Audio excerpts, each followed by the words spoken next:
Hey everybody, Jason Klom, host of the Comedy on Vinyl podcast. I am doing a comedy album a day for all of 2017, and this is number 4. Just so you know, I'm doing these little previews on Instagram so people know that they exist, but if you go to youtube.com/comedy on vinyl, you'll see everything. I'm doing around 6 or 7 minutes each, whatever they come to. This one could take 3 hours, I don't know. Probably not. This is from 1968. This is a compilation. It is... from a number of previous albums. This is Elsa Lanchester's Bawdy Cockney songs. I said Bawdy Cockney because I'm a little inebriated. Bawdy Cockney songs. It's exactly what it says on the tin. This is all music hall stuff. Here's the thing about Elsa Lanchester. She might look a little familiar. If you don't know who she is, the first thing I knew her from as a kid was Mary Poppins. She's in Mary Poppins. But what you should probably know, because I went to film school, so I should probably know her better, as the Bride of Frankenstein. Now, the original Bride of Frankenstein. She did not reprise the role, but this is one of several albums that she did, and again, this is a re-release.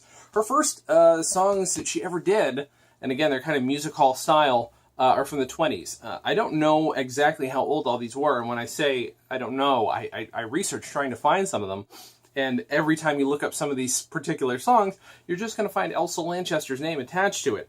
They're a delight, and when you find out that some of these came out in albums first in the early 50s, and do the math, she's in her mid-50s recording some of these. Again, she did a lot of them in her 20s, in the 20s as well. She's born in 1902, just for a little perspective. She's fascinating, and it's kind of great that she was doing some of these apparently in her 50s.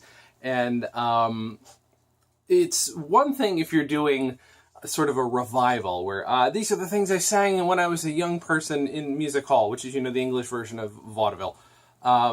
It's one thing if you're doing this kind of revival or this nostalgia thing. She's doing this with pure, utter joy.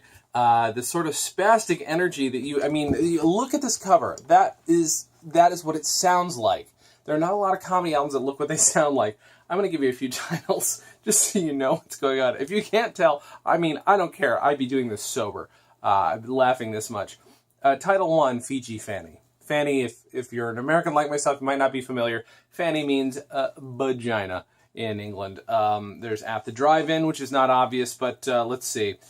Please Sell No More Drink to My Father. Not a dirty song. Actually really sad. It's a very sad song, but also kind of reflects the atmosphere of British music hall stuff. When a Lady Has a Piazza. Piazza is code for something. Linda and her London Derriere. London Dairy Air, you got it.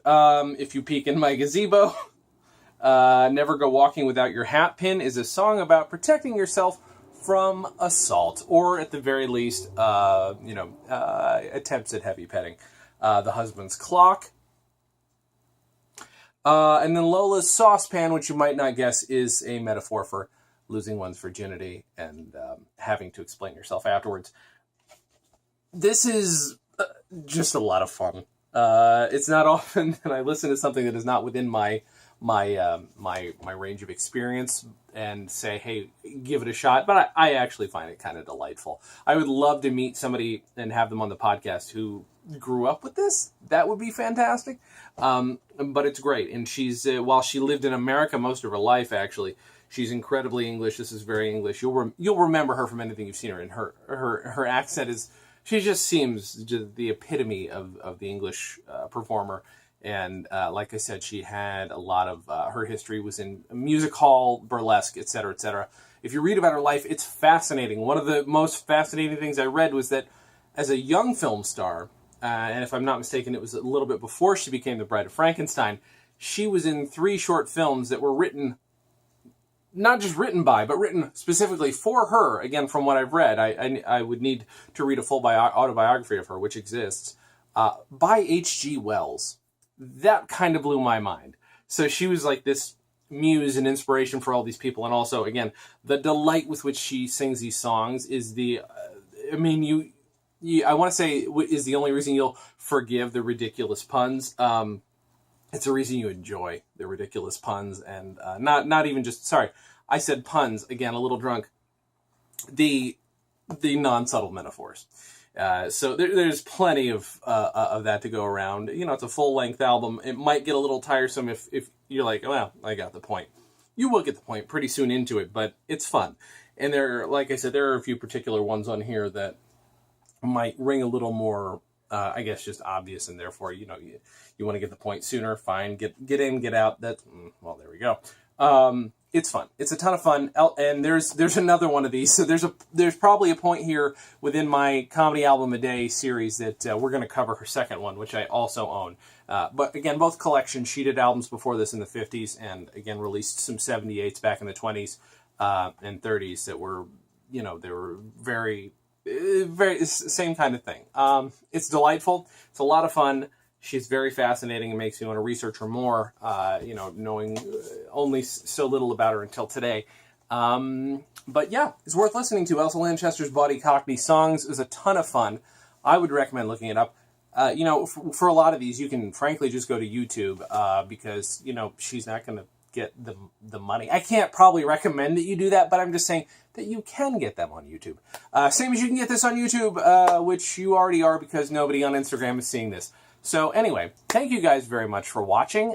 Please listen to the Comedy on Vinyl podcast. Subscribe to it on iTunes. Rate us highly. That would be very helpful. You can also see all the other Stolen Dress Entertainment podcasts at stolendress.com. I'm on another podcast called Dan and Jay's Comedy Hour. We just released, well, at the very least, we just released a video showing that we created with the help of people in a position to know the smallest comedy album in history. It's 1.5 inches. I can actually show it to you.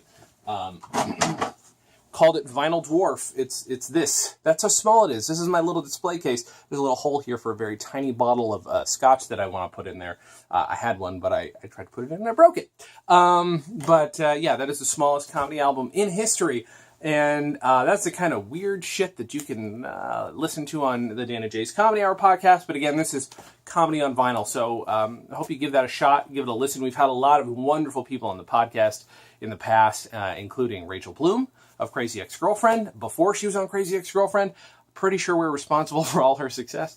We also, there's a series here on YouTube where we talk to Phil Proctor of Firesign Theater. We're doing an oral history of, I was going to say an oral history of Firesign Theater, one album at a time, and it's a ton of fun. Anyway, thank you guys for listening and watching. I'm Jason Klom. Have a good thing.